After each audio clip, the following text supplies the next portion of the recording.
लोकशाहीचा बुलंद आवाज, रिपब्लिकन वार्ता महाराष्ट्र। पिशोर गावात देशाच्या 79व्या स्वातंत्र्य दिनानिमित्त मोठ्या उत्साहात आणि एकात्मतेच्या वातावरणात विविध कार्यक्रमांचे आयोजन करण्यात आले।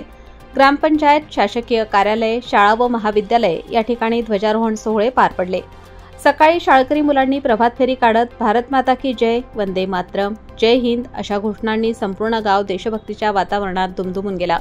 प्रभात फेरीनंतर ग्रामपंचायत मैदानावर विद्यार्थ्यांनी देशभक्तीपर गीते, सांस्कृतिक कार्यक्रम सादर केले। सकाळी 8:30 वाजता ग्रामपंचायत पिशोर येथे सरपंच सरला ज्ञानेश्वर डहाके यांच्या हस्ते मुख्य ध्वजारोहण संपन्न झाले।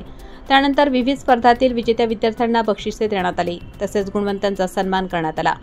या कार्यक्रमाला उपसरपंच बाळासाहेब जाधव, ग्रामविकास अधिकारी देविदास ढेपले, डॉक्टर धीरज पाटील, पोलीस उपनिरीक्षक रत्ना डोईफोडे यांच्यासह गावातील मान्यवर, पालक, शिक्षक आणि ग्रामस्थ मोठ्या संख्येने उपस्थित होते। कार्यक्रमाचे सूत्रसंचालन विजय दवंगे यांनी केले। गावातील एकात्मता, देशभक्ती आणि शैक्षणिक प्रेरणेला चालना देणारा हा सोहळा ग्रामपंचायत पिशोरच्या पुढाकाराने यशस्वीरित्या पार पडला। रिपब्लिकन वार्ता महाराष्ट्र प्रतिनिधी Milind Kumar Landge, Sambhajinagar, Kannada. Subscribe now and press the bell icon. Never miss an update.